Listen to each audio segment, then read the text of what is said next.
Muy buenas, mi nombre es Federico Landriel y te voy a acompañar en el primer módulo del curso de entrenador personal. Esta es una materia que se encarga de estudiar a todas las estructuras del cuerpo humano y poder analizarlas, para luego explicar todo su funcionamiento y cómo están relacionados los diferentes sistemas.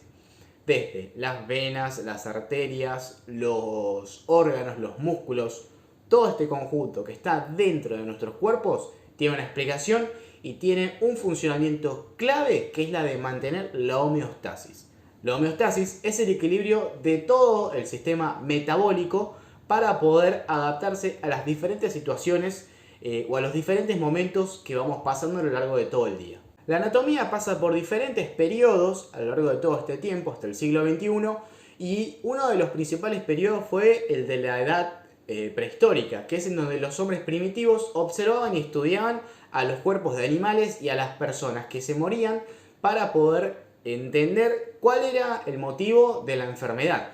Entonces, una vez que ellos podían observarlo, debían ir y compartírselo al curandero de su tribu para que esta persona vaya adquiriendo más conocimiento y pueda curar a las personas que venían con sus problemas. Estos problemas de salud eran vistos como problemas paranormales o sobrenaturales, que se entendía que cuando una persona estaba con una enfermedad tenía un espíritu maligno dentro del cuerpo. Y el hecho para poder curarlo era hacer un ritual y que ese espíritu se vaya y esta persona se pueda curar. Ahora bien, la experiencia de este curandero se va a ir dando a través de los diferentes casos que vaya teniendo. Cuando tenía un caso nuevo, era un nuevo aprendizaje y luego iba avanzando conforme más experiencia tenga. Luego tenemos a los egipcios con la creencia de que cuando una persona moría iba a reencarnar o iba a querer volver al plano terrenal, o sea que iba a querer volver a su cuerpo. Y su creencia lo llevó a perfeccionar aún más todos sus métodos de disección de cadáveres. Lo que ellos hacían era extraer todos los órganos para conservarlos en diferentes frascos y al cuerpo lo envolvían en papel para poder mantenerlo durante mucho tiempo y que cuando su espíritu quiera volver pueda tener su cuerpo limpio. Años posteriores, en la antigua Grecia, se comienza a fundar una ciudad que se llama Alejandría. Dentro de Alejandría hay 4 protagonistas súper importantes y hasta revolucionarios de la anatomía. Uno de ellos son Herófilo, Erasistrato, Aristóteles e Hipócrates. Y después también ellos 4 se encargan del estudio de la anatomía y de poder explicar cuáles son los órganos que están dentro del organismo. Dentro de todo este tiempo se puede describir el funcionamiento del hígado, de los riñones, del corazón y del aparato reproductor. Luego en el Imperio Romano hubo una problemática muy grande que por ley se prohibió la disección de cadáveres para su estudio y únicamente se podían analizar cadáveres de animales. Pero el gran problema es que los cadáveres de animales no se asimilan y no son iguales a los cadáveres del ser humano. Los órganos que están dentro de un animal no se parecen a los que están dentro de un ser humano en cuanto a su ubicación o a su funcionamiento. Esto trajo graves problemas al momento de querer curar a una persona, ya que las personas que querían curar a esos individuos estaban con los conocimientos del cadáver de animal y no podían ser transmitidos para esa persona que estaba enferma o estaba agonizando. Años posteriores, con el surgimiento de nuevas escuelas, universidades, se comienza de a poco a aprobar la disección de cadáveres, pero pura y únicamente en criminales, en personas que hayan quedado arrestadas por algún delito que hayan cometido y hayan muerto. Entonces, de esta manera se pudo perfeccionar aún más el estudio de la anatomía. Ya con grandes artistas como por ejemplo Leonardo da Vinci y Versalio, quienes eran médicos anatomistas, podían expresar todo su arte en diferentes imágenes, demostrando todos los órganos que hay dentro del cuerpo o también dibujando momentos en los que estaban diseccionando. Este fue un momento muy rico para la anatomía, ya que a través de estas ilustraciones era mucho más fácil para el ser humano poder estudiar y poder comprender dónde se encuentra cada órgano y cuál era su funcionamiento. Luego siguen apareciendo diferentes protagonistas que se encargaron de poder estudiar la circulación de la sangre, el funcionamiento de los pulmones, el corazón, el hígado, los riñones, y así con todo el aparato que está dentro de nuestro cuerpo y cómo es que funciona nuestro organismo. Ahora bien, cuando hablamos de anatomía tenemos que entender dos puntos. Uno que es la posición anatómica y después tenemos también los términos de dirección o los planos y ejes que atraviesan el cuerpo. La posición anatómica es la que estamos viendo en la imagen, que es una persona parada de manera erguida con las palmas demostrándolas hacia el frente.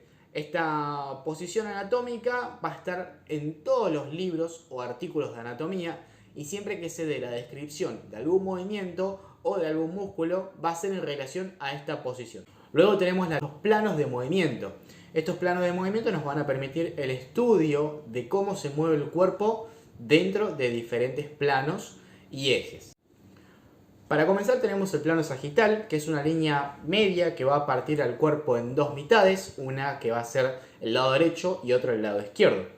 Dentro de este plano se van a poder observar todos los movimientos de flexión y extensión. Los movimientos de flexión son todos aquellos que reducen el ángulo entre los huesos. Por ejemplo, esto es una flexión de codo. Acerca mi mano a mi hombro y el ángulo de los huesos se acerca. Y una extensión es lo contrario, es cuando los huesos se alejan entre sí. Esto es una extensión. Luego tenemos el plano frontal. Dentro de este plano se van a encontrar los movimientos de abducción y aducción. Este va a dividir el cuerpo en anterior y posterior, y en este plano vamos a tener el movimiento de aducción, que es cuando las piezas corporales se acercan al centro del cuerpo, por ejemplo las extremidades se acercan al centro del cuerpo, es una aducción, y cuando se alejan las extremidades del centro del cuerpo es una abducción. Tenemos el tercer plano, que es el plano horizontal. Este plano nos van a permitir las diferentes rotaciones del cuerpo y va a dividir al cuerpo en parte superior y parte inferior. Luego tenemos los ejes. A los ejes los podemos entender como un cilindro rígido que va a atravesar las articulaciones.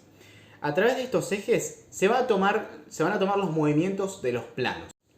Bien, tenemos el plano sagital con un eje transversal. Este eje lo que va a hacer es atravesar, por ejemplo, la cadera, como estamos viendo en la imagen, que esto nos va a poder permitir los movimientos de flexión de cadera y extensión de cadera, ¿sí? Entonces, como el plano sagital habíamos dicho que divide el cuerpo en dos mitades, en mitad derecho y en mitad izquierdo, necesitamos un eje para poder producir esos movimientos. Por ejemplo, si yo tengo en mi codo, ¿no? Y quiero hacer una extensión y una flexión, yo debería tener el eje de esta manera, que atraviese mi codo para allá. Entonces sería, este es el eje que atraviesa el codo y me permite extender y flexionar. De lo contrario, si yo quiero poner el eje de esta manera y dejaría fijo acá, ya no podría hacer flexión y extensión porque mi codo estaría firme. Solamente podría hacer rotaciones hacia un lado y hacia el otro.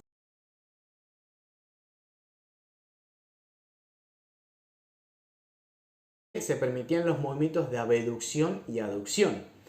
Entonces habíamos dicho que este plano va a cortar al cuerpo en parte anterior y posterior. Anterior es todo lo que está por delante y posterior todo lo que está por detrás. Sobre este plano van a ocurrir los movimientos de abducción y aducción, y algunos ejemplos de ejercicios que se van a ejecutar son las patas laterales para trabajar el glúteo, por ejemplo. Tenemos las aberturas de estiramiento frontal, las sentadillas laterales y los vuelos laterales. Son todos movimientos que van hacia los costados y que siempre se va a ver una abducción. Algo que abduce, que abre, siempre después viene una aducción. Algo que junta, que cierra, que acerca los miembros al centro del cuerpo. El eje que va a atravesar este plano es el eje sagital anteroposterior, ¿sí? Que este eje nos va a permitir los movimientos de abducción y aducción. Las articulaciones principales que van a estar involucradas dentro de este eje son el tronco en todo su conjunto, el hombro, la muñeca y la cadera. Por último, tenemos el plano horizontal, que nos va a permitir todos los movimientos de rotación o de inclinación. Entonces, entendemos el plano horizontal como el que corta o divide el cuerpo en parte superior e inferior, así como lo vemos en la imagen. Se hace un corte en el medio y está el tronco por arriba y los miembros inferiores por debajo. Sobre este plano van a suceder pura y exclusivamente los movimientos de rotación o inclinación, Y las articulaciones que van a estar involucradas son el tronco, la cadera, los hombros, las cervicales altas y la articulación radiocubital. Algunos ejemplos de ejercicios con este eje y este plano son todos los lanzamientos, los arrojes, las proyecciones, algunos gestos deportivos como por ejemplo el golf, en el béisbol, el tenis, las rotaciones de tronco tipo twist soviético o giros rusos. Esos son movimientos que están dentro de este plano y que participa este eje. Como también las circunducciones de hombro que contengan rotaciones mediales y laterales. Entonces bien, haciendo un breve repaso de lo que estuvimos hablando recién, fue posición anatómica, planos y ejes. Posición anatómica, recuerda que siempre es erguido, mirando hacia el frente con las palmas hacia afuera y los pulgares hacia los costados. Y lo que tenemos que entender por planos y ejes son dos conceptos que nos van a hacer entender cómo se mueve el cuerpo en diferentes planos. El cuerpo está dividido en tres planos: horizontal, sagital, frontal.